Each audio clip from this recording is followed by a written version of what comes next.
नमस्कार दोस्तों, मैं जेपी डांडिया आप सभी का आपके अपने YouTube channel dandiya electrical study पर एक बार फिर से स्वागत करता हूं। दोस्तों, आज के इस वीडियो में देखेंगे कि ट्रांजिस्टर क्या होता है। इससे पहले आपको बताऊं मैं कि अपना जो इलेक्ट्रॉनिक्स सिलेबस चल रहा है उस सिलेबस में डिजिटल इलेक्ट्रॉनिक्स का चैप्टर कंप्लीट हुआ, उसके बाद में बेसिक इलेक्ट्रॉनिक्स का चैप्टर कंप्लीट हो चुका है और आज पढ़ेंगे पावर इलेक्ट्रॉनिक्स। पावर इलेक्ट्रॉनिक्स में वो युक्तियाँ पढ़ेंगे, वो डिवाइस पढ़ेंगे जो इलेक्ट्रॉनिक्स में काम आते हैं, जो कंपोनेंट होते हैं जो इलेक्ट्रॉनिक क्षेत्र में अधिकतर प्रयोग किए जाते हैं। उनमें सबसे पहला कंपोनेंट आता है, सबसे पहली जो डिवाइस आती है वो होती है ट्रांजिस्टर।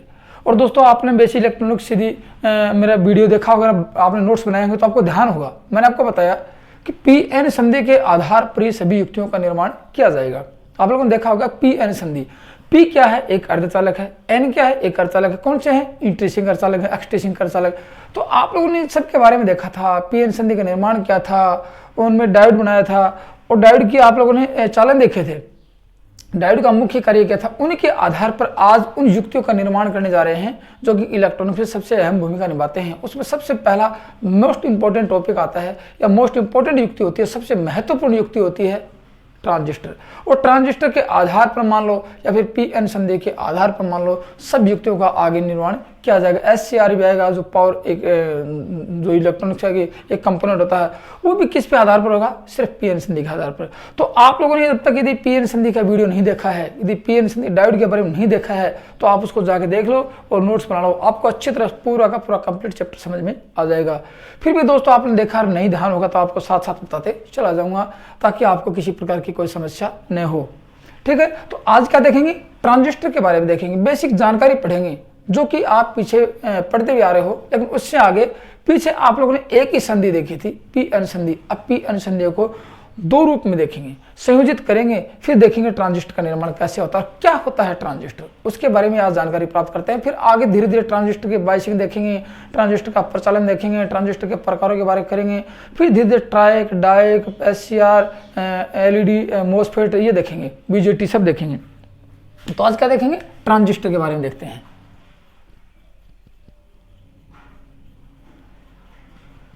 अब ट्रांजिस्टर क्या है? इलेक्ट्रॉनिक्स की सबसे महत्वपूर्ण युक्ति है, इलेक्ट्रॉनिक्स परिपथ की सबसे महत्वपूर्ण युक्ति है जो कि पी-एन संधि से बनती है। याद रखना बात। अब सबसे पहले आपको मैं एक छोटी जीके की बात बता देता हूं, या जीके के बारे में थोड़ा कंप्लीट अपनी चर्चा कर लेते हैं कि इसका निर्माण कहां हुआ और किसने किया और किस सन में किया, इसकी बात कर लेते हैं। देखो, ट्रांजिस्टर का आविष्कार बेल टेलीफोन लेबोरेटरी है अमेरिका में।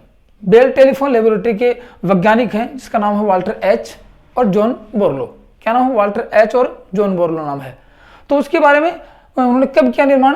1947 में किया। उससे पहले वाल्व के द्वारा इलेक्ट्रॉनिक्स जो युक्तियां होती थी, इलेक्ट्रॉनिक्स जो कंपोनेंट होते थे, इलेक्ट्रॉनिक्स उपकरण होते थे, वो वाल्व के द्वारा चलते थे, लेकिन उनका निर्माण बहुत ज़्यादा बड़ा था, वो एक बहुत बड़े आकार का स्वरूप ले लेते। लेकिन ट्रांजिस्टर आने के बाद में बहुत छोटी छोटी युक्तियाँ बन गई। ठीक है ना? तो अब क्या लिख सकते हैं कि ट्रांजिस्टर का आविष्कार बेल टेलीफोन लेबोरेटरी के वैज्ञानिक वाल्टर एच, किसमें? बेल टेलीफोन, इसका आविष्कार की बात करते हैं, फिर मैं आगे और इसके बारे में बताता हूं। आविष्कार किसने किया? Bell telephone.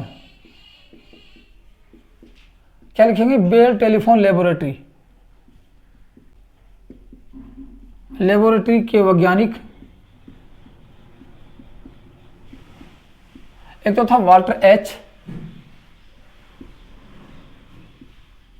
और दूसरा कौन था? John Borlaug. जॉन बोर्लो था।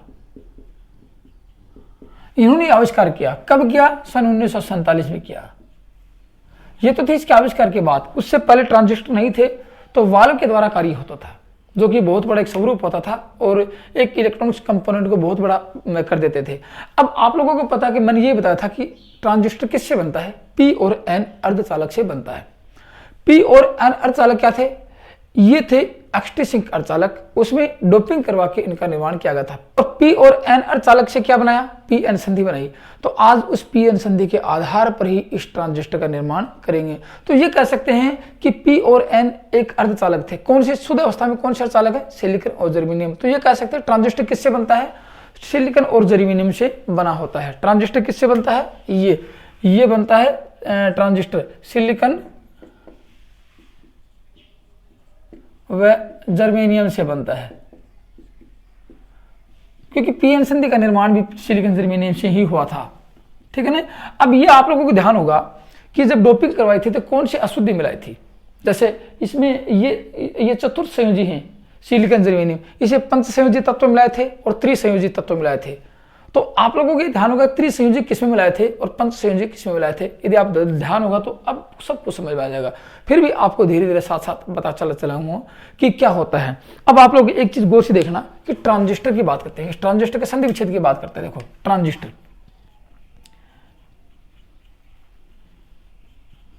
ये है ट्रांजिस्टर। देखो अब इसका यदि आप लोग संधि विच्छेद करके देखते हो, ये होगा ट्रांस, ये हो गया ट्रांस। ट्रांस का मतलब ट्रांस की बात करते हैं, ट्रांसफर करना, स्थानांतरित करना, स्थानांतरण करना, ट्रांस, इसको कहते हैं ट्रांसफर। एक तो ये होता है। दूसरा इसका स्वरूप क्या होता है, रजिस्टर होता है, रजिस्टर।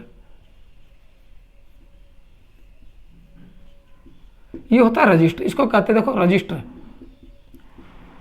इसका मतलब ये होता है प्रतिरोध। तो क्या कह सकते हैं, ये अपने अपने मेजोरिटी कैरियर के हिसाब से प्रतिरोध उत्पन्न करता है। ये रेजिस्टेंस का ट्रांसफर करता है, इसे मान लेते हैं, इसको लिख सकते हैं, ये रेजिस्टेंस का ट्रांसफर करता है, ट्रांसफर करता है, ऐसे मान लेते हैं। और उस ट्रांसफर के आधार पर आप, उस रेजिस्टेंस के ट्रांसफर के आधार पर आपको पता लगेगा कि धारा प्रवाहित होगी या नहीं होगी। ये तो इसकी बात है। अब आप कहोगे सर ये तो था ही नहीं, पीएनपी देखा था हमने, एनपीएनपी देखा था, उसके बारे में अध्ययन किया था, तो ये बीच में कहां से आ गया। अब बताता हूं कि एनपीएन और पीएनपी कहां से व्यक्त हुए थे और क्यों उनका निर्माण हुआ था, उसके बारे में देखते हैं। तो सबसे पहले मैं आपको बताऊंगा कि ट्रांजिस्टर कितने प्रकार के होते हैं। उन ट्रांजिस्टरों के प्रकारों पर ही आपको ध्यान होगा कि इनका निर्माण कैसे होता है। ये तो मैंने छोटी सी परिभाषा बताई कि ट्रांजिस्टर क्या करेगा, एक रेजिस्टेंस का ट्रांसफर करेगा, रेजिस्टेंस व्यक्त करेगा, रेजिस्टेंस अपने अपनी मेजोरिटी कैरियर के अनुसार और रेजिस्टेंस व्यक्त करेंगे जिसके अनुसार धारा प्रवाहित होगी या नहीं होगी। ये आप लोगों ने देखा था कब, जब पीएन संधि की बाइसिंग देखी थी आप लोगों ने, फॉरवर्ड बाइस देखी थी और रिवर्स बाइस देखी थी। फॉरवर्ड बाइस में पीएन संधि की जो डिप्लेशन लेयर थी वहां रेजिस्टेंस का मान कम होता है और धारा प्रवाहित हो जाती है, ये आप लोगों ने देखा था। और रिवर्स बाइस में क्या होता है, रिवर्स बाइस में रेजिस्टेंस का मान बहुत ज्यादा हो जाता है जिसमें से धारा प्रवाहित नहीं होती है। तो वही आज ये रजिस्टर भी क्या करेगा, ट्रांजिस्टर भी क्या करेगा, उसी रेजिस्टेंस के आधार पर और धारा का चालन करेगा, धारा को प्रवाहित करवाएगा, सर्किट को कंप्लीट करेगा। धारा प्रवाहित नहीं होगी तो सर्किट क्या होगा। इसके हिसाब से देखते हैं कि ट्रांजिस्टर कितने प्रकार के होते हैं। तो क्या देखेंगे, टाइप्स ऑफ ट्रांजिस्टर देखते हैं। टाइप्स ऑफ ट्रांजिस्टर, ट्रांजिस्टर के प्रकार देखते हैं। तो इन ट्रांजिस्टरों के प्रकारों में सबसे पहला प्रकार आता है बीजेटी। अब आपको बीजेटी की और इन दोनों की मैं पहचान बताता हूं। बीजेटी आता है और एक आएगा यूजेटी।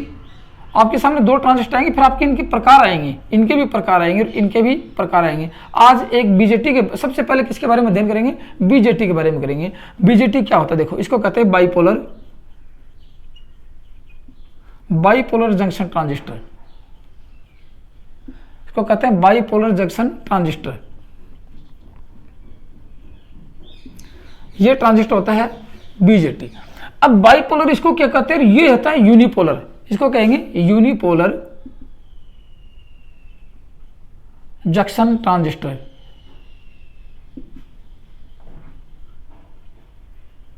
नहीं समझ में आया तो आराम से समझूंगा, आगे धीरे धीरे इनके बारे में गहराई से अध्ययन करेंगे, पॉइंट टू पॉइंट अध्ययन करेंगे। ऐसा कोई टॉपिक नहीं छोड़ूंगा कि सर आपने एक पॉइंट बीच में मिस कर दिया हम तो पीछे रह गए, कि एक पॉइंट मिस करने से पीछे रहते, ऐसा पॉइंट ही नहीं छोड़ेंगे कि एक पॉइंट बीच में से।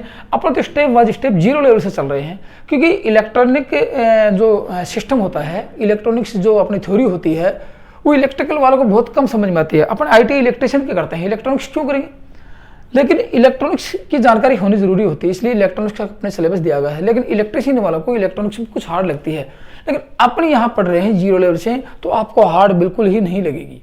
ऐसा मौका नहीं मिलेगा कि आप इसको हार्ड समझो और अपने दिमाग में इसका बोझ समझ के बैठ जाओ कि अपने याद नहीं होती, इसको छोड़ देते। नहीं, छोड़ो मत, पढ़ो, इतनी आसानी से पढ़ो कि आपको इलेक्ट्रिशियन से सरल लगे। तो आप पढ़ के देखना कि बहुत सरल होती है, बहुत इसका प्रचालन कितना आसान होता है। इलेक्ट्रिकल में तो कुछ कंपोनेंट होते हैं जो उनके बारे में समझ में नहीं आता, उसका कैलकुलेशन समझ में नहीं आता, यहाँ तो बहुत सरल है। ठीक है, तो अब देखते हैं बीजेटी किसे कहते हैं। बीजेटी के बारे में बताता हूँ आपको, बीजेटी क्या होता है। यूजेटी हो गया यूनिपोलर और इन दोनों में मैं थोड़ा आपको डिफरेंट बताता हूँ कि दोनों क्या है। फिर एक के बारे में अध्ययन करेंगे, बीजेटी के बारे में। देखो बीजेटी में क्या होता है, आप लोगों ने देखा था ना कि पी और एन दो अर्धचालक थे और पी और एन को जोड़ा तो क्या हुआ, पी एन संधि हुई। पी एन संधि हुई तो क्या कहेंगे, डायोड कहेंगे। अब बताओ इसमें क्या हो गया, पी में और पी पॉजिटिव और एन नेगेटिव हो गया ना, पी पॉजिटिव और एन नेगेटिव। पी में क्या रहेंगे, होल रहेंगे और एन में क्या रहेंगे, इलेक्ट्रॉन रहेंगे। पी में होल्स थे और एन में इलेक्ट्रॉन्स थे। तो मैंने आपको बताया कि पी एन संधि में पी में धारा प्रवाहित होगी होल्स के कारण। आप लोगों को बताऊंगा बातें जो आपको मैंने लिखवाई थी, जो आपको मैंने नोट्स बनाने के लिए बोला था, वो बात बताऊंगा। पी में धारा का चालन कैसे होगा, होल्स के द्वारा होगा। और एन में धारा का चालन कैसे होगा, वो इलेक्ट्रॉन्स के द्वारा होगा। ये आप लोगों को मैंने बताया था। पी में जो धारा का चालन था वो होल्स के द्वारा था और एन में धारा का चालन इलेक्ट्रॉन्स के द्वारा था। लेकिन यहाँ वो जो पी एन संधि थी उसके आधार पर इसका ट्रांजिस्टर का निर्माण है। तो कह सकते हैं कि बाइपोलर ट्रांजिस्टर वो होगा या फिर बीजेटी ट्रांजिस्टर वो होगा जिसमें धारा का चालन होल्स और इलेक्ट्रॉन दोनों कैरियर के द्वारा होता है। दोनों कैरियर के द्वारा होगा, एक के द्वारा नहीं, दोनों के द्वारा होगा। आप होल्स के द्वारा भी अपने धारा का चालन करवा सकते हैं और अपने इलेक्ट्रॉन्स के द्वारा भी करवा सकते हैं। तो कह सकते हैं कि वे ट्रांजिस्टर जिनमें धारा का चालन प्लस व नेगेटिव, पॉजिटिव व नेगेटिव, क्या लिखेंगे इसके अंदर, इसकी बताता हूं आपको। सबसे पहले बीजेटी के बारे में बताता हूं। बीजेटी क्या था, बीजेटी क्या है कि वे ट्रांजिस्टर या बीजेटी ट्रांजिस्टर में धारा का चालन, बीजेटी में धारा का चालन होगा ना, वो पॉजिटिव व नेगेटिव, पॉजिटिव व नेगेटिव। इसका मतलब कह सकते हैं कि होल्स व इलेक्ट्रॉन्स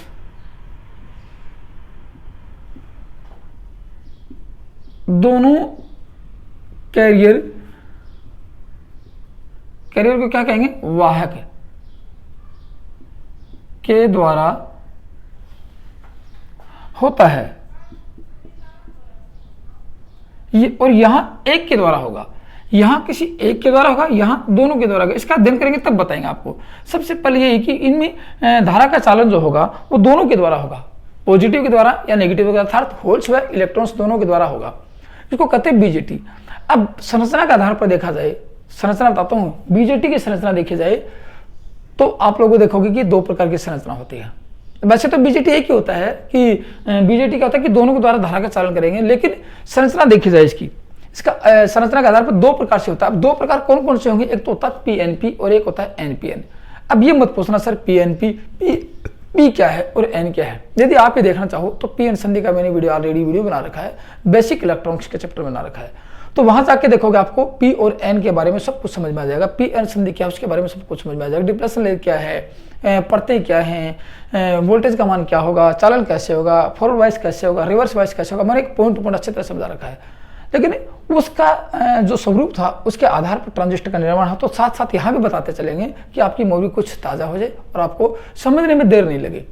क्योंकि ये जो टॉपिक आज समझोगे, जितना आज समझ जाओगे, जितना आज इसको अपने दिमाग में बिठा लोगे, तो आगे इलेक्ट्रॉनिक्स की जो पावर इलेक्ट्रॉनिक्स है वो हार्ड बिल्कुल नहीं बचेगी। मैंने ये बताया कि पावर इलेक्ट्रॉनिक्स की युक्तियाँ कुछ हार्ड होती हैं, लेकिन आगे हार्ड नहीं होंगी, जो कि आप पॉइंट टू पॉइंट तक चले जाओगे, इसको यदि समझते चले जाओगे तो हार्ड बिल्कुल नहीं होता है। तो अब क्या पढ़ेंगे, देखो मैं ये भी बताऊंगा इसका प्रयोग कहाँ करते हैं और इसमें गुण क्या होते हैं, इसमें अवगुण क्या होते हैं। पहले वाल्व थे उसके अंदर क्या था, अब ट्रांजिस्टर में क्या है। ट्रांजिस्टर को मैंने आपको बता दिया क्या है, ये पी एन संधि का ही एक स्वरूप है और कुछ नहीं है। तो अब क्या पढ़ेंगे, संरचना के आधार पर बीजेटी के प्रकार। क्या पढ़ेंगे, संरचना के आधार पर बीजेटी के प्रकार देखते हैं। ठीक, कितने प्रकार देखे आप लोगों ने, दो प्रकार देखे थे। अब देखते हैं, ये देखते हैं ट्रांजिस्टर।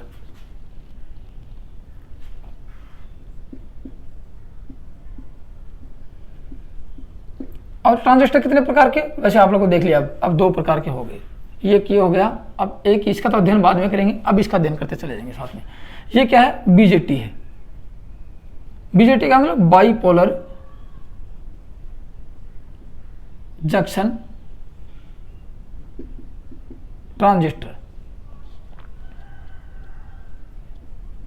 ये है। अब इसके कितने प्रकार हैं उसके अध्ययन करते हैं। देखो अब आप धीरे धीरे पॉइंट टू पॉइंट समझते चलाओगे, सबको समझ में आ जाएगा आप लोगों को। इसके कितने प्रकार हैं, दो प्रकार हैं, एक एन NPN और दूसरा क्या है PNP।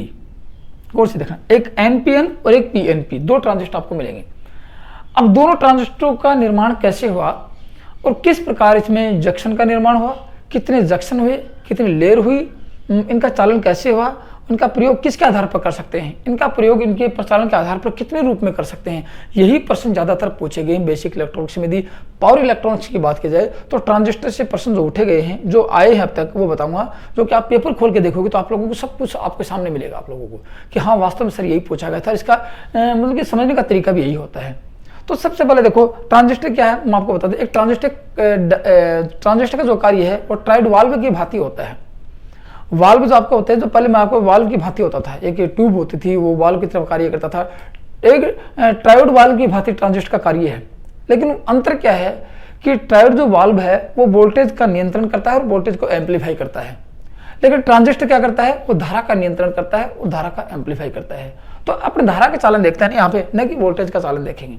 धारा का चालन देखेंगे कि धारा को एम्पलीफाई कैसे किया और धारा को मतलब कि उसका कंट्रोल कैसे किया। उसके आधार पर अपन ट्रांजिस्टर का अधिकतर प्रयोग कर रहे हैं। IC भी बनाते हैं, SCR बनाते हैं, डायोड, ट्रायोड जो बनाते हैं सभी होते हैं। तो उस वाल्व में क्या था, वो वोल्टेज को कंट्रोल और वोल्टेज को एम्पलीफाई करता था, लेकिन ट्रांजिस्टर क्या करता है, ये धारा को कंट्रोल करता है और धारा को एम्पलीफाई करता है। ये तो थी इसकी बात, मैंने छोटे बीच की बात बताई, लेकिन अब इनके बारे में थी कि NPN क्या होता है और PNP क्या होता है।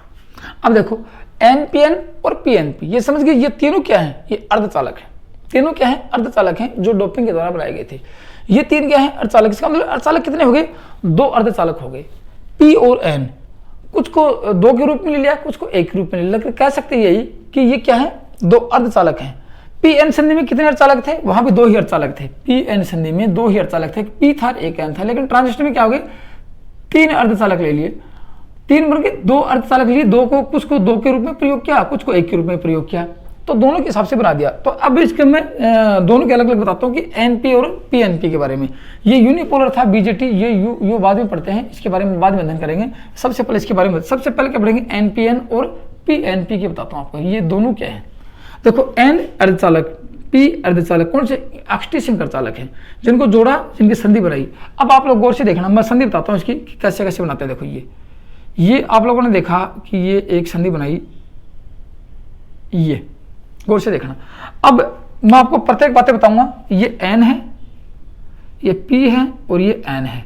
एक तो ये बनाया, दूसरा अर्धचालक कैसे बनाया, दूसरा ट्रांजिस्टर कैसे बनाया, ये देखो ये बनाया से,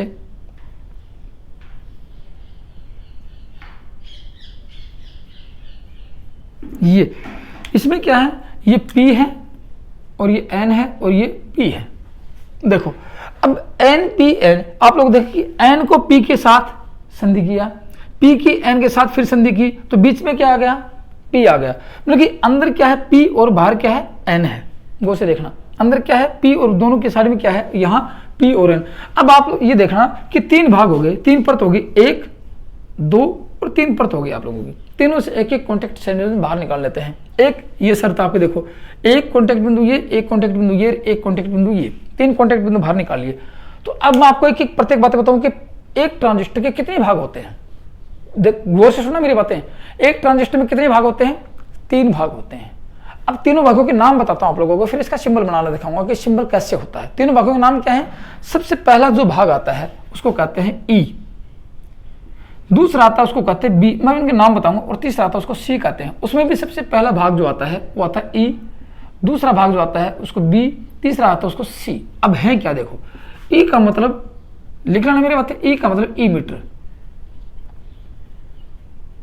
E का मतलब ई मीटर, जिसको कहते हैं उत्सर्जक। एक तो ये हो गया। B का मतलब देखो, B का मतलब होता है बेस, इसको कहेंगे आधार। C का मतलब कलेक्टर, मतलब कलेक्ट करना, इसको कहेंगे संग्राहक, संग्रह करना। ये तीनों के नाम हैं। तो यहां क्या है, ये आपका उत्सर्जक है, ये क्या है, ये आपका आधार है, और ये क्या है, ये आपका संग्राहक है। ये तीनों के नाम रहेंगे, उसमें भी सेम यही नाम रहेंगे। तो अब बताओ एक ट्रांजिस्टर में कितने भाग होते हैं, ट्रांजिस्टर में तीन भाग होते हैं।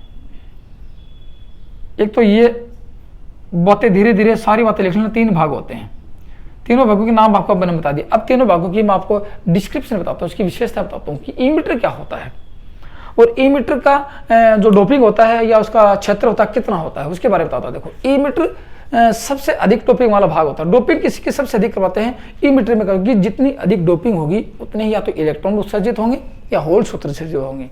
क्योंकि डोपिंग में क्या है, अशुद्धि मिलाई जाती है। डोपिंग किसे कहते हैं? किसी अशुद्धि मिलाने की क्रिया को, अशुद्धि मिलाने की क्रिया को डोपिंग कहते हैं। अशुद्धि मिलाई मतलब कि सिलिकॉन जर्मेनियम में कितने इलेक्ट्रॉन थे? देखो सिलिकॉन जर्मेनियम में 4 इलेक्ट्रॉन थे, 1 2 3 4, ये 4 इलेक्ट्रॉन थे सिलिकॉन जर्मेनियम। इसमें 5 पंच तत्व का 1 इलेक्ट्रॉन घुसाया तो 4 का तो ये अपने इसने ये, ठीक है ना, और 1 होल फ्री बचता है यहाँ पे, 5 तो 1 इलेक्ट्रॉन फ्री बच जाता है। तो ये अशुद्धि मिलाई, तो इसमें डोपिंग अधिक करवाते हैं कि या तो इलेक्ट्रॉन या होल्स अधिक बचेंगे, इलेक्ट्रॉन अधिक बचेंगे। तो कह सकते हैं कि ई-मीटर कौन सा भाग है? ये ई की बात करते हैं। ई का मतलब संग्राहक, ये उत्सर्जक, इसकी बात करते हैं। ये क्या है? ये अधिक डोपिंग वाला भाग होता है। लिख लो कि ई मतलब ई-मीटर, ई-मीटर उत्सर्जक अधिक डोपिंग वाला भाग होता है। इसमें डोपिंग अधिक करवाते हैं क्योंकि यहाँ से इलेक्ट्रॉन व होल्स का उत्सर्जन करवाना है। अधिक डोपिंग क्यों करेंगे? कि इलेक्ट्रॉन्स व होल्स का उत्सर्जन कौन करवाएगा? उत्सर्जक ये करवाएगा ई-मीटर। जिसमें से धारा का चालन कौन करवाता है? सबसे पहले इलेक्ट्रॉन या होल यही देगा और इधर से ही धारा का चालन यही करवाएगा। तो सबसे पहले होल्स और इलेक्ट्रॉन की संख्या वहीं अधिक रहेंगे जहां से धारा का चालन करवाता है। इसलिए ई-मीटर क्या करता है? उत्सर्जन करता है। किसका? इलेक्ट्रॉन या होल्स का उत्सर्जन करता है, इमिट करता है। इसलिए यहाँ सबसे अधिक डोपिंग करेंगे। डोपिंग की बात काफी बार पूछी जाती है कि सबसे अधिक डोपिंग कौन से भाग की होती है? अधिक डोपिंग होती है, मतलब कि इसमें अशुद्धि सबसे अधिक मिलाई जाती है। अशुद्धि मिलाने की क्रिया को डोपिंग कहते हैं, ठीक है ना। सबसे अधिक डोपिंग होती है, सबसे अधिक डोपिंग वाला भाग होता है। ये जो मैं आपको बता रहा हूं ये बहुत नॉर्मली बातें हैं, लेकिन अपने इलेक्ट्रॉन क्षेत्र में यदि पावर इलेक्ट्रॉन्स देखेंगे तो सबसे मोस्ट इंपोर्टेंट बातें आती हैं, क्योंकि आगे चल के इनके आधार पर सब कंपोनेंट पढ़ेंगे और परीक्षा में काफी बार इनके बारे में पूछा गया है। ई की बात कर रहे हैं, इलेक्ट्रॉन या ई-मीटर की बात करें। और इसकी विशेषता क्या है ई-मीटर की? ई-मीटर की विशेषता और क्या है यदि यहाँ से देखें, ई-मीटर की विशेषता की बात की जाए, सबसे अधिक डोपिंग वाला भाग हो गया। अब करता क्या है? मेरी बातें को सुनना। करता क्या है? ये करेगा इलेक्ट्रॉन्स या होल्स को उत्सर्जन करता, होल्स का उत्सर्जन करता है या इमिट करता है। इमिट भी कहते हैं, इमिट करता है। कौन करता है? ये इमिट करता है, ये उत्सर्जन करता है, ठीक है ना। और इसकी विशेषता क्या? देखो जब इलेक्ट्रॉन्स का होल्स का चालन होगा, अधिक प्रवाहित करेगा तो प्रतिरोध का मान कम होगा। इसमें प्रतिरोध का मान कम होता है और चालकता का मान अधिक होता है। लिख दें इसकी चालकता, इसकी चालकता अधिक होती है, तभी तो चालकता अधिक होगी, तब तो वो इलेक्ट्रॉन होल निकलेंगे, ठीक है ना। इसकी चालकता अधिक होती है। और एक चीज और आती है कि ये ट्रांजिस्टर के दूसरे भागों की अपेक्षा सबसे पहले आता है। सबसे पहले इसी का नाम आता है। ट्रांजिस्टर 2 भाग पढ़ेंगे, सबसे पहले किसको याद करेंगे? ई-मीटर को याद करेंगे, क्योंकि ई-मीटर के बिना काम चलने वाला नहीं होता है। यही आपको इलेक्ट्रॉन्स देगा और यही आपको होल्स देगा, इसलिए सबसे अधिक डोपिंग होती है। दूसरा भाग कौन आता है? देखो दूसरा भाग आता है आपका बेस। दूसरा भाग क्या आएगा? बेस आएगा। बेस मतलब आधार आएगा। आधार क्या होता है? देखो आधार मध्य का भाग होता है। किसके मध्य का? ई-मीटर व कलेक्टर के मध्य का भाग बेस होता है। इसके बारे में लिखेंगे कि ई-मीटर व कलेक्टर के उत्सर्जक व संग्राहक के बीच का भाग कौन होता है? आधार होता है। लिखना सबसे कम डोपिंग इसकी करवाई जाती है। सबसे कम डोपिंग वाला भाग होता है, लिखना, क्योंकि 3 भाग होंगे, सबसे कम डोपिंग होगी यहाँ पे। सबसे कम डोपिंग का मतलब इसमें अशुद्धि सबसे कम मिलाए जाएंगे। अशुद्धि मिलाने की क्रिया है, सबसे कम है तो सबसे कम डोपिंग होगी यहाँ पे।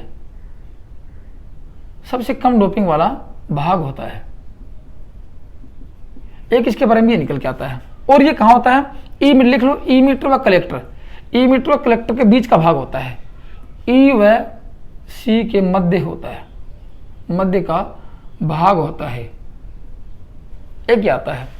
और इसकी देखो, इसकी परत सबसे कम होती है। ये पतली सी परत होती है, बहुत बिल्कुल कम होता है। इसकी पतली सी परत होती है, लिखेंगे ये पतली किसी लेयर होती है। ये पतली लेयर होती है या परत होती है, बहुत पतली कम होती है, पतली सी परत होती है। बाकी ये कुछ मोटे होंगे, इनमें से मोटा कौन सा होगा, इसका क्षेत्रफल कौन सा अधिक होगा वो बताऊं आप लोगों को। इसका सबसे कम हो गया, मतलब कि बेस का क्षेत्रफल। अब ये नहीं मत बोलना कि सर बेस में पी ले या एन ले। देखो यहाँ एन है और यहाँ पी है, गौर से देखना। तो मैंने ये नहीं बताया कि पी लिया का एन लिया, मैंने ये बताया कि बेस बनाएंगे चाहे पी एन पी का बनाओ चाहे एन पी एन का बनाओ, बेस जो बनाएंगे वो इस प्रकार से बनाएंगे।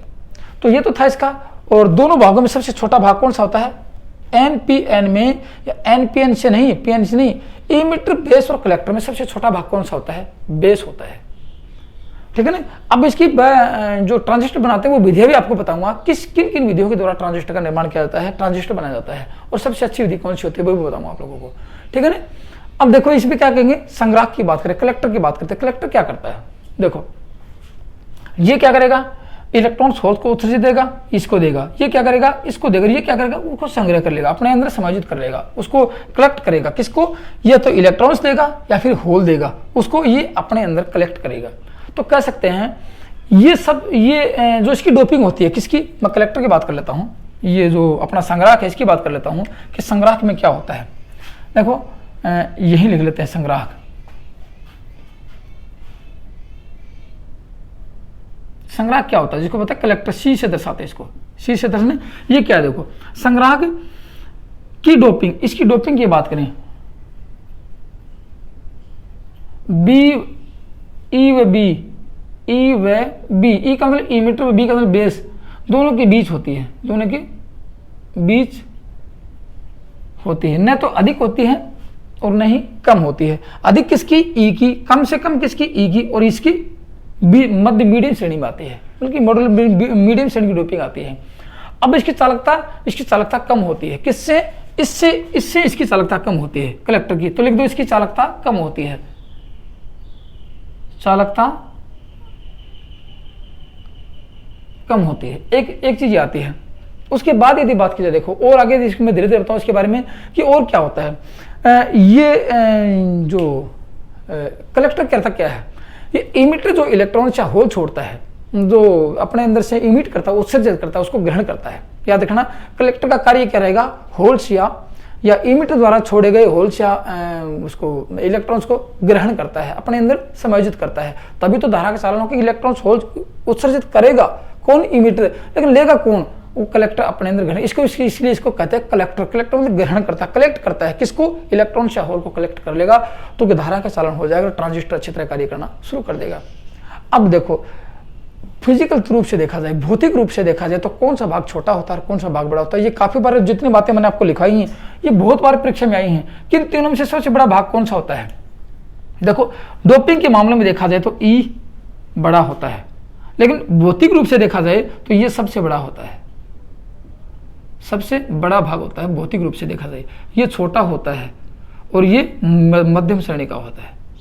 डोपिंग देखा जाए इसकी सबसे अधिक डोपिंग होती है, इसकी कम से कम होती है, इसकी बीच की डोपिंग होती है। याद रखना सारी बातें लिख लेना कि पी और एन संधि थी, पी और एन संधि देखो है ना, पी एन संधि में क्या था कि बाइसिंग थी, पी क्या है पॉजिटिव है और एन क्या है नेगेटिव है, ऐसी संधि थी अपने पास। इसको यहाँ प्लस जोड़ा यहाँ माइनस जोड़ा तो क्या होगा, फॉरवर्ड बाइस हुई, यहाँ प्लस जोड़ दिया यहाँ माइनस जोड़ दिया तो क्या होगा, रिवर्स बाइस होगी, यहाँ धारा प्रवाहित नहीं होगा और इधर से धारा प्रवाहित हो जाएगी। ऐसे आप लोगों ने फॉरवर्ड बाइस में धारा प्रवाहित हुई थी और रिवर्स में धारा प्रवाह का परिचालन नहीं हुआ था, तो वही कंडीशन आज इसमें भी आएगी। जो अब तक की परीक्षा में आए हैं उनके बारे में चर्चा कर लेते हैं कि कौन कौन सी चीज परीक्षा में आए हैं, कौन कौन सी आने की संभावना होती है। अब देखो ये देखा आप लोगों ने कि डोपिंग के क्षेत्र से देखा जाए, किसके, डोपिंग के क्षेत्र से देखा जाए, डोपिंग क्षेत्र से देखा जाए तो कौन सा भाग बड़ा हुआ और कौन सा छोटा हुआ, या फिर भौतिक रूप से देखा जाए,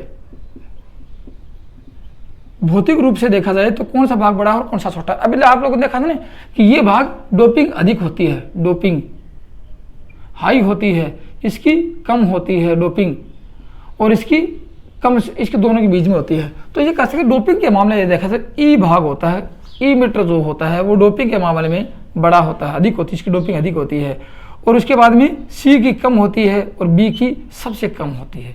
ये डोपिंग में है, लेकिन भौतिक रूप से देखा जाए तो सी संग्राहक भाग बड़ा होता है। याद रखना संग्राहक भाग अधिक होता है, बड़ा होता है, किससे, ये होता है ई से, और ये भाग सबसे छोटा होता है, बी भाग दोनों से छोटा होता है।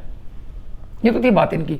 अब आगे चर्चा करें, देखो इसकी, यदि यहां से ये कम छोटा बड़ा भाग है तो इस कलेक्टर को बड़ा क्यों रखा, ये काफी बार प्रश्न है कि कलेक्टर भाग को बड़ा क्यों रखा या संग्राहक को बड़ा क्यों रखा गया है भौतिक रूप से, क्योंकि ऊष्मा का संचरण इसी भाग से होता है। यहाँ से विद्युत धारा या होल्स का चालन होगा, यहाँ से प्रवाहित होगी, यहाँ होल्स का चालन, यहाँ से ये सर्किट पूरा होगा, यहाँ से होगा, ये सर्किट पूरा करवाएगा, सर्किट ये पूरा करेगा, तो ऊष्मा का संचरण कहाँ होगा, लास्ट आगे ऊष्मा का संचरण ही होता है।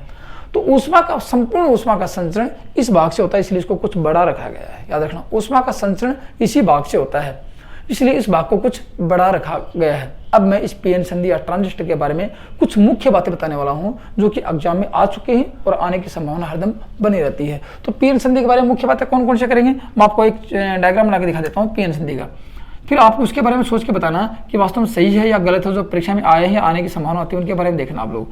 ये आप लोग देखोगे, ब्लैक कलर से दिखा देता हूँ, अच्छी तरह से दिख जाएगा आप लोगों को, ठीक है ना। ये आप लोग देखोगे पीएन संधि,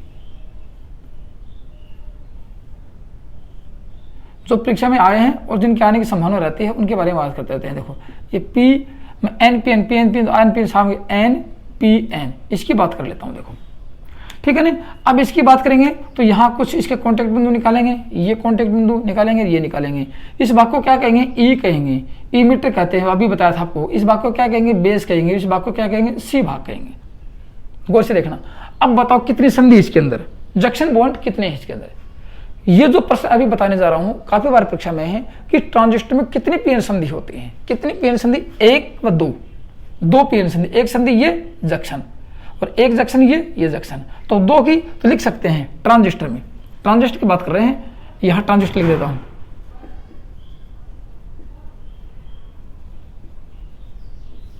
ट्रांजिस्टर की बात कर रहा हूं, दो पीएन संधि होती है।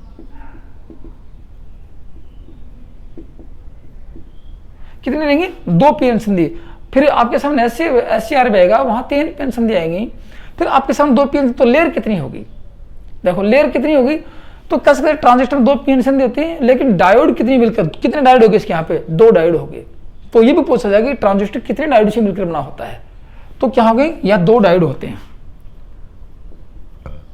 2 डायोड से मिलकर बनता है। एक बात आती है, उसके बाद में अगला पॉइंट कौन सा लिखें। देखो अगले पॉइंट की यदि बात की जाए तो यहां लिख सकते हैं कि परत कितनी होगी, 3 परत होगी। एक परत ये, एक ये, एक परत ये, 3 परत होगी यहाँ पे। और 3 भाग होते हैं तो लिख सकते 3 परत होती हैं। परत में लेयर होती हैं, 3 परत होती हैं। एक सबसे बड़ी बात यह आती है, देखो मैं जो बातें बता रहा हूँ सारी की सारी हैं, सामने आपके चित्र बड़ा है, डायग्राम आपके सामने है और आप लोग धीरे धीरे समझ रहे हो। अब बताओ डिप्लेशन लेयर कितनी होगी यहाँ पे। डिप्लेशन लेयर की बात करें, डिप्लेशन लेयर होती है पी एन संधि के बीच के जो भाग होता है वहां लेयर होती है, उसको कहते हैं डिप्लेशन लेयर। पी एन संधि के बीच के भाग को डिप्लेशन लेयर कहते हैं। जितनी संधि होते हैं उतनी ही डिप्लेशन लेयर होती है, याद रखना। पी एन संधि में एक डिप्लेशन लेयर थी, उसमें एक ही संधि थी, पी और एन की एक संधि थी, तो वहां एक ही डिप्लेशन लेयर थी। जहां 2 संधि होंगी 2 डिप्लेशन लेयर होंगी, 3 संधि होंगी 3 डिप्लेशन लेयर होंगी, 4 संधि होंगी 4 डिप्लेशन लेयर होंगी। तो ये कह सकते हैं कि इलेक्ट्रॉनिक क्षेत्र में जितनी संधियां होती हैं पी एन संधि को जोड़ेंगे उतनी ही डिप्लेशन लेयर होती है। यहाँ कितनी संधि हैं, एक डिप्लेशन लेयर तो ये होगी और एक डिप्लेशन लेयर ये होगी। तो लिख सकते हैं ट्रांजिस्टर में 2 डिप्लेशन लेयर को अवक्षय परत कहते हैं।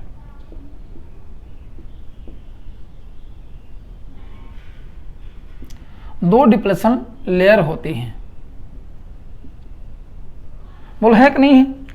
ये बातें आपके सामने हैं जो कि परीक्षा में पूछे जाएंगे आपसे हैं, और आप लोग कंफ्यूज मत होना कि पीएन संधि एनपीएन की बात करके पीएन की बात कर, मैं सिर्फ ट्रांजिस्टर की बात कर रहा हूं, चाहे एनपीएन हो चाहे पीएनपी हो। ये नहीं बताया अब तक कि पीएन संधि में या पीएनपी में होती है या एनपीएन में होती है, सब में यही होती है, ठीक है ना।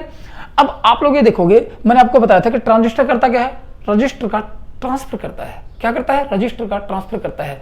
तो देखो यदि इस भाग में यहाँ पॉजिटिव लगाते हैं और यहाँ नेगेटिव लगा दिया, यहाँ पॉजिटिव लगा यहाँ नेगेटिव लगा, तो बोलो ये कैसा हुआ, ये हुआ रिवर्स बायस। रिवर्स बायस में यहाँ प्रतिरोध कमान अधिक हो जाएगा। फिर यहाँ पॉजिटिव लगाया, ठीक है, और यहाँ नेगेटिव, ये क्या होगा, ये फॉरवर्ड बायस हो गया, यहाँ प्रतिरोध कमान घट जाएगा। तो अपने अपने मेजॉरिटी कैरियर के अनुसार रेजिस्टेंस या प्रतिरोध उत्पन्न करते हैं। ये धारा का प्रवाह कैसे होगा, तो लिख सकते हैं यहाँ पे 3 भाग होते हैं। तीनों भाग और कौन से होते हैं, इसमें 3 भाग होते हैं, लिख लो 3 भाग होते हैं। कौन कौन से होंगे, 3 भाग होते हैं। एक तो ई होगा, याद रखना बात, एक ई होगा, एक बी होगा और एक सी होगा। 3 भाग ई मीटर, बी बेस, सी कलेक्टर, ई उत्सर्जक, बी आधार, सी संग्राहक। ये इलेक्ट्रॉन्स का ग्रहण करेगा, ये इलेक्ट्रॉन को त्यागेगा और ये इसके अंदर से ये बेस क्या करेगा, ये अपने हिसाब से इसको जाने देगा, कम देना है ज़्यादा देना है, ये इसको कंट्रोल कौन करेगा, इनको कंट्रोल यही करेगा। फिर आपको एक उदाहरण देकर बताऊंगा कि बी का काम क्या होता है, कलेक्टर का काम क्या होता है, इमीटर का काम क्या होता है, अपनी भाषा में समझाऊंगा आगे, एक फॉर्मूले के तौर पर समझाऊंगा आप लोगों को। तो कह सकते हैं 3 भाग होते हैं, इमीटर, बेस, कलेक्टर, जो लिखेंगे, जो ये तीनों की बात करें, तीनों अपने अपने मेजॉरिटी कैरियर के हिसाब से प्रतिरोध उत्पन्न, अलग प्रतिरोध उत्पन्न करते हैं। अलग अलग प्रतिरोध कैसे करेंगे, कोई फॉरवर्ड अवस्था में होगा तो कोई रिवर्स अवस्था में होगा, या फिर इनकी डोपिंग के अनुसार रेजिस्टेंस होगा, किसी की चालकता अधिक होगी, किसी की कम होगी। तो अपने अपने मेजॉरिटी, जितनी मेजॉरिटी प्राप्त करेंगे उस हिसाब से ये प्रतिरोध उत्पन्न करेंगे। तो क्या तीनों समान प्रतिरोध उत्पन्न करेंगे? नहीं। तीनों समान चालकता उत्पन्न करेंगे? नहीं। अलग अलग प्रतिरोध होगा, अलग अलग इसकी चालकता क्यों होगी?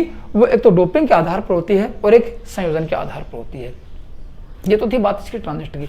अब बताओ ट्रांजिस्टर को किस कार्य के रूप में ले सकते हैं? तो ये एक प्रकार की सक्रिय युक्ति है, क्या है, एक्टिव डिवाइस होती है। ट्रांजिस्टर लिखना, ट्रांजिस्टर क्या है? ट्रांजिस्टर एक प्रकार की एक्टिव डिवाइस होती है। मैं लिख देता हूँ यहाँ पे कुछ बातें और लिखूंगा आप लोगों को, बहुत सी मुख्य बातें। मैं सिर्फ इसकी इंट्रोडक्शन करवा रहा हूँ आपको, ज्यादा नहीं करवा रहा हूँ इंट्रोडक्शन, कि ट्रांजिस्टर क्या है। यह एक एक्टिव डिवाइस है,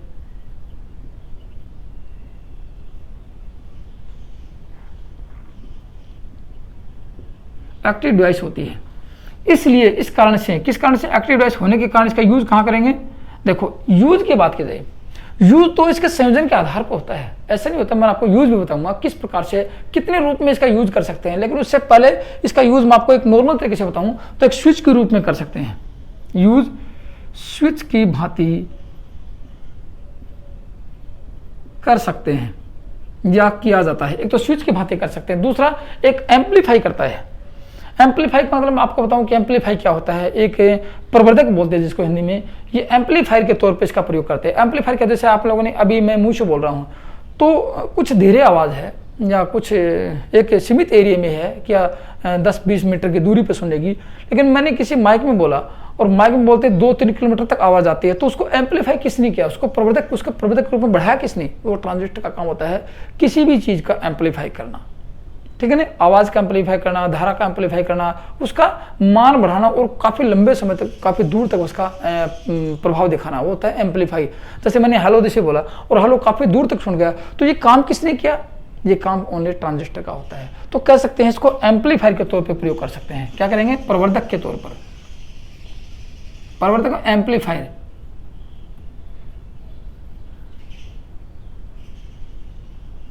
एम्पलीफायर के रूप में, 2 रूप में करेंगे इसका, स्विच की भांति कर सकते हैं और एम्पलीफायर के तौर पर इसके प्रवर्धक के रूप में इसका प्रयोग करते हैं। बाकी इसमें वो गुण भी होते हैं, कौन से? रेक्टिफायर के गुण भी होते हैं, जो एसी को डीसी में चेंज करता है, वो गुण भी होते हैं। क्योंकि पीएन सिंधी का काम ही रेक्टिफाई करना होता है। किसका? धारा का रेक्टिफाई करना होता है। एसी को डीसी बदलना भी इसका काम होता है। तो उसको एसी के डीसी के रूप में रेक्टिफायर के तौर पर भी प्रयोग कर सकते हैं। वो गुण भी इसके अंदर हैं, एक एम्पलीफायर के गुण है और एक स्विच के तौर पे गुण है। ये कैसे होते हैं, ये सर्किट आएंगे आगे। एम्पलीफायर सर्किट कौन सा होता है, फिर ए सर्किट का, ए श्रेणी का एम्पलीफायर, बी श्रेणी का एम्पलीफायर, फिर स्विच के तौर पे कैसे प्रयोग करेंगे, इनकी बाइसिंग देखेंगे, एनपीएन की बाइसिंग देखेंगे और पीएनपी की बाइसिंग देखेंगे, तब जाके कहाँ बहुत ये अपना जो पावर इलेक्ट्रॉन्स का स्वरूप होता है, ठीक है ना। अब आप यदि बात चल ही रही होती है यहाँ पे, इनकी बात चल रही होती है पीएनपी की, एनपीएनपी, तो मैं यहाँ कुछ और दिखा देता हूँ कि इसका प्रयोग कैसे करेंगे, किसके रूप में इसका प्रयोग करते हैं, ठीक है ना। मैं आपको दिखा देता हूं किसके रूप में इसका प्रयोग, कितने रूप में इसका प्रयोग कर सकते हैं। बस लास्ट बच गया कि ट्रांजिस्टर का प्रयोग कितने रूप में कर सकते हैं।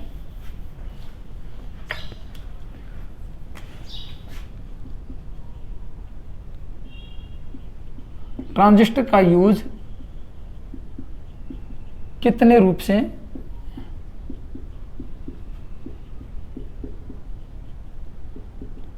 किया जाता है। अब आपको रूप पढ़ाता हूं, देखो मैं आपको कितने रूप से करेंगे। देखो 3 रूप से करते हैं और ये तीनों के तीनों रूप काफी बार परीक्षा में पूछे गए। याद रखना, बहुत ही मोस्ट इंपोर्टेंट अब आपको चीज बताने वाला हूं कि जो आप लोग आगे चल के भी इनका अध्ययन करोगे तो बहुत अच्छी तरह समझ में आ जाएगा आप लोगों को। एक होता है एक्टिव क्षेत्र के रूप में, एक्टिव मतलब कि सक्रिय क्षेत्र के रूप में। एक तो ये होता है। अब सक्रिय क्षेत्र होता कैसा, सबसे पहले इसके बारे में 3 रूप आगे बता दूंगा, फिर एक कट ऑफ आएगा, एक सैचुरेशन आएगा, 3 रूप आएंगे। तो एक्टिव क्या होता है इसके बारे में क्या लिख सकते हैं। एक्टिव देखो आप लोगों ने क्या देखा, एक पीएन संधि में, देखो मैं आपको फिर दिखाता हूँ, एक पीएन संधि की बात करते हैं। ये पीएन संधि ली, एन पीएन कोई ले लो, कोई बड़ी बात नहीं, इसमें मैंने ये नहीं बताया कि इसका प्रचालन अलग अलग होगा, वो बताऊंगा आप लोगों को। ये कौन सा भाग है, ई है, ये कौन सा है, बी है, ये कौन सा है, सी है। तो आपके पास 2 जंक्शन है, एक ई बी जंक्शन, एक जंक्शन तो ये रहेगा, देखो इन दोनों के बीच का जंक्शन ये है, ई और बी के बीच का, एक बी और सी के बीच का जंक्शन, 2 जंक्शन हो गए ना। तो दोनों जंक्शन की बात करूंगा सक्रिय क्षेत्र में, ई से बी, याद रखना ई से बी जंक्शन, ये संधि है ना, जंक्शन में संधि है, फॉरवर्ड बायस अवस्था में। एक तो यार ई से बी कैसा होगा, फॉरवर्ड बायस अवस्था में होगा। फिर कहेंगे बी से सी जंक्शन कैसा होगा, रिवर्स बायस होगा। 2 जंक्शन होंगे, ई से बी जंक्शन फॉरवर्ड होगा और बी से सी जंक्शन रिवर्स होगा, तो उसको कहेंगे ये ऐसा कौन सा क्षेत्र होगा, ये एक्टिव रूप में कार्य कर रहा है, एक्टिव रूप से कार्य करेगा। और इसका प्रयोग अधिकतर आपके सामने प्रश्न ही आएगा, कौन सा, एक्टिव रूप में, कि ट्रांजिस्टर को कितने रूप से प्रयोग कर सकते हैं, मोस्ट इंपोर्टेंट कौन सा होता है। ये एक्टिव रूप जो आपको बता रहा हूं, जो कि सक्रिय क्षेत्र के रूप में इसका प्रयोग करते हैं, वहां 2 जंक्शन होंगे। जंक्शन नंबर 1 की बात करता है, ये जंक्शन नंबर 1 है और ये जंक्शन नंबर 1 है और ये जंक्शन नंबर 2 है। ऐसे मान लो कि एक जंक्शन रिवर्स होगा, एक जंक्शन फॉरवर्ड होगा। तो ये इसका अधिकतर प्रयोग कहां करते हैं, एम्पलीफायर के रूप में करते हैं। इस क्षेत्र के रूप का एक्चुअली का कहां करेंगे, एम्पलीफायर के रूप में करते हैं, एम्पलीफायर के रूप में अधिकतर यही प्रयोग करते हैं। परीक्षा में यही आपके बार काफी प्रश्न पूछा गया और काफी बार आता भी यही है, जो मैंने आपको बताया, सारे के सारे प्रश्न काफी बार यही आते हैं। एक तो आपका क्षेत्र ये था, ठीक है ना। अब देखो कि सर आपने पीएनपी बताया, एनपीएन के बारे में नहीं बताया, वो एक ही बात है, जंक्शन दोनों ही है। अब इसका सर्किट कैसे बनाएगा, देखो जैसे आप लोगों देखो कि मैं सर्किट बना के दिखाता हूं आप लोगों को। जैसे ये सर्किट लिया आप लोगों ने, क्या लिया, पीएनपी लिया आप लोगों ने। कैसे फॉरवर्ड करेंगे और कैसे रिवर्स अवस्था में करेंगे, देखो पीएनपी एनपीएन के बारे में बताऊंगा। ये आप लोगों के क्या है, ई है, ये क्या है, बी है, ये क्या है, सी है। अब इसको रिवर्स में कैसे जोड़ेंगे, देखो मैंने बताया कि पहला जंक्शन ये है, 1 नंबर जंक्शन ये है, 2 नंबर जंक्शन ये है। पहला जंक्शन किस में जोड़ेंगे, फॉरवर्ड में जोड़ेंगे। ये प्लस है तो ये पॉजिटिव और इसको नेगेटिव, तो यहाँ पॉजिटिव जोड़ा और इसको नेगेटिव जोड़ा और ये जोड़ दिया। फिर यहाँ इसको नेगेटिव जोड़ देंगे और इसको पॉजिटिव जोड़ देंगे, तो ये हो गया। ये दूसरा किस में जोड़ना है, रिवर्स में जोड़ना है, तो यहाँ क्या लिखेंगे, दूसरा रिवर्स में जोड़ेंगे, ये पॉजिटिव और ये नेगेटिव, ये जोड़ दिया आप लोगों ने ये यहाँ पे। तो ये प्लस माइनस और प्लस माइनस ऐसे जोड़ दिया। तो फिर ये कौन सा हो गया, इसकी बात करें, ये कौन सा हो गया, ये आप लोगों का हो गया एक्टिव रूप में हो गया। और यदि एनपीएन की बात करें, एनपीएन को कैसे जोड़ेंगे, एनपीएन को कैसे जोड़ेंगे, आप लोगों ने रिवर्स वाइस और फॉरवर्ड वाइस देखा होगा तो आप लोगों को ध्यान होगा। एनपीएन को, ये एनपीएन की बात कर लेते हैं, एनपीएन की बात करते हैं। इसको कैसे जोड़ें, एन क्या है माइनस, ये क्या है पॉजिटिव, तो यहाँ इसको नेगेटिव जोड़ देते हैं। ये नेगेटिव जोड़ा, ये देखो, और इसको पॉजिटिव जोड़ दिया। ये कैसा हुआ, ये पहला फॉरवर्ड हो गया, ठीक है ना। पहला क्या होता है, फॉरवर्ड, पहला जंक्शन फॉरवर्ड होना चाहिए, दूसरा जंक्शन रिवर्स होना चाहिए। यहाँ ये जोड़ दिया आप लोगों ने, ये दूसरा जंक्शन रिवर्स जोड़ दिया। ये पॉजिटिव है और ये नेगेटिव, यहाँ नेगेटिव मिला, यहाँ पॉजिटिव मिला। लेकिन इसके रूप में क्या हो गया, ये यहाँ से नेगेटिव जोड़ा और ये पॉजिटिव आ गया, ये रिवर्स हो गया। तो ये क्या होगा, ये होगा आपका एक्टिव रूप से। तो काफी बार प्रश्न पूछा है कि ई व बी जंक्शन फॉरवर्ड होगा और सेकंड जंक्शन क्या होगा, रिवर्स होगा। तो ये कौन सा स्वरूप हो गया, इसको किस प्रकार के परिपथ में प्रयोग करते हैं, ये एम्पलीफायर के रूप में प्रयोग करते हैं। इसका देखते हैं ये कौन सा है, सक्रिय एक्टिव रूप में इसका प्रयोग किया जाता है। दूसरा करते कट ऑफ के रूप में, दूसरा क्या करेंगे, कट ऑफ के रूप करेंगे। फिर भी आपको बताऊं कट ऑफ के रूप में कैसे होता है। दूसरा क्या है, कट ऑफ। कट ऑफ का मतलब ये होता है जिसको हिंदी में कहते हैं विच्छेद के रूप में, विच्छेद क्षेत्र के रूप में, विच्छेद क्षेत्र के रूप में करते हैं, विच्छेद क्षेत्र से करते हैं इसका प्रयोग। अब कट ऑफ के रूप में कैसे करेंगे ये आपको बताता है। देखो कट ऑफ में आपको 2 संधि आपको मिलेंगी, एक तो जंक्शन ये मिला और दूसरा जंक्शन ये मिला। यहाँ भी देखते हैं जंक्शन नंबर 1, देखो जंक्शन नंबर 1 कौन सा है, junction number 1 E B, junction number 1 E, ये क्या है, ई है, ये बी है और ये सी है। जंक्शन नंबर 1 क्या होगा, ई बी होगा। ई बी कैसा होना चाहिए, रिवर्स होगा या फॉरवर्ड होगा, या फिर दूसरा जंक्शन कैसा होगा। तो कट ऑफ के रूप में दोनों जंक्शन रिवर्स अवस्था में होंगे, जंक्शन नंबर 1 और जंक्शन नंबर 2। तो क्या लिख सकते हैं, ई बी जंक्शन क्या होगा, ई बी जंक्शन है नहीं है जे एन, ये क्या होगा 1 नंबर जंक्शन है, ये क्या होगा रिवर्स में होगा। आपको बताऊंगा आगे रिवर्स बाइस होगा, और BC जंक्शन कैसा होगा, ये जंक्शन नंबर 2 है, जंक्शन नंबर 2 ये कैसा होगा, ये भी रिवर्स होगा। ये जब ट्रांजिस्टर की बाइसिंग पढ़ेंगे, ट्रांजिस्टर का प्रचलन पढ़ेंगे, तब आपको समझ में आएगा कि वास्तव में इसका जंक्शन एक फॉरवर्ड कैसे हुआ, रिवर्स कैसे हुआ, तब आपको अच्छी तरह से इसका बाइसिंग पढ़ेंगे। मैं आपको पहले कि इसका प्रयोग कितने रूप में कर सकते हैं, ये कंडीशन आपके सामने आ गई। मैं आपको सर्किट डायग्राम लेकर दिखाता हूँ कि सर्किट डायग्राम कैसे होता है। देखो ये आप लोगों ने माना कि एक ही दिखा देता हूँ, मैं 2 नहीं दिखाऊंगा, एक ही दिखा देता हूँ, फिर दूसरा आप जोड़ लेना। ये लिया आप लोगों ने एक ट्रांजिस्टर, कौन सा लिया, मान लीजिए कि NPN ले लिया। कैसा लेंगे, मान लीजिए कि NPN ले लेते हैं ट्रांजिस्टर, ठीक है ना। NPN में ये क्या है, ये E है, ये क्या है, ये B है, ये क्या है, ये C है, ठीक है ना। ये C भाग हो गया, ये यहाँ पे होगा। अब मैंने क्या, दोनों रिवर्स होंगे, रिवर्स होंगे तो कैसे संयोजित करेंगे इसको, देखो संयोजित करने का तरीका, ये माइनस जोड़ेंगे तो ये फॉरवर्ड हो जाएगा, क्योंकि N में माइनस P में पॉजिटिव, नेगेटिव पॉजिटिव जोड़ते हैं यहाँ, लेकिन यहाँ पॉजिटिव जोड़ेंगे, ये पॉजिटिव जोड़ दिया यहाँ पे, तो ये कैसा हो गया, देखो ये हो गया रिवर्स अवस्था, क्योंकि यहाँ प्लस नेगेटिव जोड़ना चाहिए था, लेकिन जोड़ा कैसा गया है, पॉजिटिव है। यहाँ देखो, यहाँ नेगेटिव नहीं, यहाँ पॉजिटिव जोड़ेंगे तो इसका उल्टा कर देते हैं, यहाँ से इसको ऐसे कर देते हैं, ये पॉजिटिव जोड़ा। अब ये कैसा होगा, दोनों के दोनों रिवर्स हो गए, ये प्लस हो गया, माइनस हो गया, दोनों के दोनों कैसे हो गए, रिवर्स हो गए। तो मैंने बताया कि दोनों जंक्शन, एक जंक्शन ये था आपको और एक जंक्शन ये था, ये जंक्शन नंबर 1 था और एक जंक्शन नंबर 2 था, दोनों के दोनों रिवर्स अवस्था में होते हैं। लेकिन परीक्षा में काफी बार पूछा जाता है, एक्टिव ही पूछा जाता है। कितने रूप में प्रयोग कर सकते हैं मैं आपको बता रहा हूँ। एक आपका प्रयोग करने का तरीका ये होगा, दूसरा प्रयोग का तरीका क्या होगा, संतृप्त क्षेत्र होगा। ये संतृप्त कैसे हो जाएंगे, सैचुरेशन क्षेत्र आएगा, सैचुरेशन फील्ड आएगा इसकी। तो तीसरा आपको बताता हूं, तीसरा कौन सा, सैचुरेशन। सैचुरेशन आएगी जिसको कहते हैं संतृप्त क्षेत्र। संतृप्त क्षेत्र के रूप में कैसे प्रयोग करेंगे, ये जो आपको बता रहा हूं बहुत मोस्ट इंपॉर्टेंट है, परीक्षा में काफी बार आपसे पूछे जाएंगे, ठीक है ना। ये संतृप्त क्षेत्र आता है, इसमें क्या होगा, एक जंक्शन जो पहला जंक्शन आता है, 2 जंक्शन होंगे ना, पहला जंक्शन आएगा, दूसरा जंक्शन, दोनों के दोनों फॉरवर्ड होंगे, दोनों के दोनों क्या होंगे, फॉरवर्ड होंगे। फॉरवर्ड का मतलब कि दोनों में से धारा का चालन होगा। तो जंक्शन नंबर 1 पे जंक्शन नंबर 2, चाहे EB जंक्शन हो चाहे BC जंक्शन हो, दोनों के दोनों क्या होंगे, फॉरवर्ड बायस होंगे। तो लिख सकते हैं इस क्षेत्र में, किस क्षेत्र में, EB जंक्शन की बात करें, EB जंक्शन क्या है, एक जंक्शन है, जंक्शन नंबर क्या है, 1 है, ये दोनों कैसा होगा, फॉरवर्ड होगा। फॉरवर्ड को अग्रगणित कहते हैं। और BC जंक्शन क्या होगा, ये भी जंक्शन नंबर 2 है, ये भी क्या होगा, फॉरवर्ड होगा।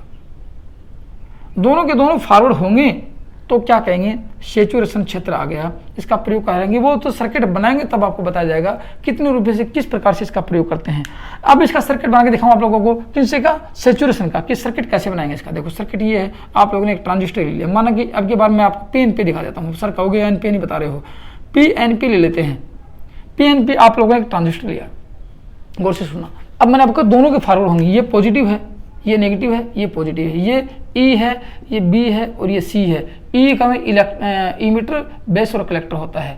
ये लिया आप लोगों ने, यहाँ पॉजिटिव जोड़ना आप लोगों को, ये पॉजिटिव जोड़ा, ये नेगेटिव लिया और ये नेगेटिव लिया, ये पॉजिटिव जोड़ दिया। अब बोलो दोनों फॉरवर्ड है कि नहीं है, यहाँ भी पॉजिटिव आ गया, यहाँ भी पॉजिटिव आ गया, ये पॉजिटिव है, ये पॉजिटिव है, नेगेटिव है, आया कि नहीं आया, ये और इसका नेगेटिव। अब इस पर ये क्या होगा, ये होगा आपका सैचुरेशन पॉइंट, दोनों के दोनों फॉरवर्ड बायस अवस्था में जोड़े गए हैं, संयोजित हैं।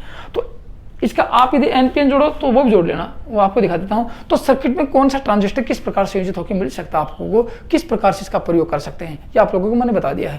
लेकिन लगभग देखा जाए 99% आता है आपको एक्टिव क्षेत्र आता है, जो पूछा था कि इस सर्किट का प्रयोग कहाँ करते हैं, स्विचिंग के तौर पर और एम्पलीफायर के तौर पर करते हैं। स्विचिंग के तौर पर और एम्पलीफायर के तौर पर करेंगे, एक्टिव के रूप में करेंगे कि एक फॉरवर्ड होगा और एक रिवर्स होगा, ठीक है। ये तो थी बात इसकी। अब यहाँ आप लोगों को क्या क्या समझ में आया, देखो मैंने आपको बता दिया, यहाँ 2 संधि होंगी, एक संधि ये होगी, तो जंक्शन कितने, जंक्शन 2, लेयर कितनी, लेयर मतलब परत कितनी, 3 परत, ठीक है ना। डिप्लेशन लेयर कितनी, डिप्लेशन लेयर, यहाँ पे डिप्लेशन लेयर कितनी हुई, 2 डिप्लेशन लेयर हुई। भाग कितने उसके, भाग हो गए 3, तीनों भागों का नाम क्या है, बेस, इसका इमीटर और बेस और कलेक्टर। इसका काम इलेक्ट्रॉन उत्सर्जन करना, इसका काम इनको चलाना और इसका संग्रहित करना। अब देखो आपको बताता हूँ, जैसे इनके बारे में छोटी बातें और करें कि इसके गुण क्या क्या होते हैं। तो ट्रांजिस्टर में रेक्टिफायर और एम्पलीफायर के बीच का गुण भी होता है, रेक्टिफायर का गुण होता है, एम्पलीफायर का गुण होता है, तो ये तो इसके गुण होते हैं। अब इसमें इसके गुण और क्या होते हैं, देखो इसमें कोई हीटिंग एलिमेंट नहीं होता। पूछा जाए कि ट्रांजिस्टर में कोई हीटिंग एलिमेंट है, बिल्कुल नहीं है। कोई हीटिंग एलिमेंट नहीं होने के कारण इनको गर्म करने की आवश्यकता नहीं होती, ये बिल्कुल तुरंत लगाते ही प्रचालन में आ जाते हैं, ठीक है ना। कम वोल्टेज पर कार्य कर सकते हैं, लिख लेना इनकी बात, ये कम वोल्टेज पर कार्य कर सकते हैं और इनकी दक्षता बहुत उच्च होती है, इनकी दक्षता बहुत उच्च होती है, इनकी पावर खपत बहुत कम होती है, शोर नहीं करते हैं, लंबे समय तक कार्य कर सकते हैं। इनमें तापमान के ऊपर जो हानियां होती है वो हानियां नहीं होती हैं, लेकिन एक कंडीशन इसकी अवगुण भी आता है, 80 डिग्री सेंटीग्रेड टेम्परेचर के बाद इसका कार्य संतोषजनक नहीं होता है। ये ट्रांजिस्टर की अवगुण है। तो दोस्तों यहाँ तक आपको कितना समझ में आया, या फिर आपके मन में इस वीडियो के प्रति क्या विचार व्यक्त हुए, या वीडियो पसंद आया कि नहीं आया, कुछ समझ में आया कि नहीं आया, वो कमेंट्स में लिख के मेरे को जरूर बताना, ठीक है ना। तो दोस्तों आज की वीडियो में सिर्फ इतना था। अगले वीडियो में देखेंगे इनका प्रचालन कैसे होगा, इनकी बाइशिंग कैसे होगी। जैसे पीएन संधि को बाइश किया था आप लोगों ने, पीएन संधि को अभिनीति की थी, उसी प्रकार ट्रांजिस्टर की भी अभिनीति होगी, क्योंकि डायोड तो यहाँ भी संयोजित हैं, संधि यहाँ पर भी हैं, ठीक है ना। तो इनकी बाइशिंग की जाएगी। अब आपको बताता हूँ, देखो मैं कि ट्रांजिस्टर कैसे काम करता है। जैसे एक पाइप लिया, यहाँ एक टूटी लगा दिया आप लोगों ने, वाल लगा दिया, मैंने वाल लगा दिया, तो यहाँ से पानी आएगा और यहाँ पानी जो है, ये जो पानी बाहर लेगा, ये किस पानी को लेगा, इस पानी को लेगा। यहाँ बीच में आपने वाल लगा दिया, एक ये वाल लगा दिया, ठीक है। अब यहाँ से पानी आया, वाल रोक लिया, तो ये क्या होगा, बेस हो गया, ये क्या होगा, इमीटर हो गया, ये क्या होगा, कलेक्टर होगा। इस पानी को कौन लेगा, ये ग्रहण करेगा यहाँ पे।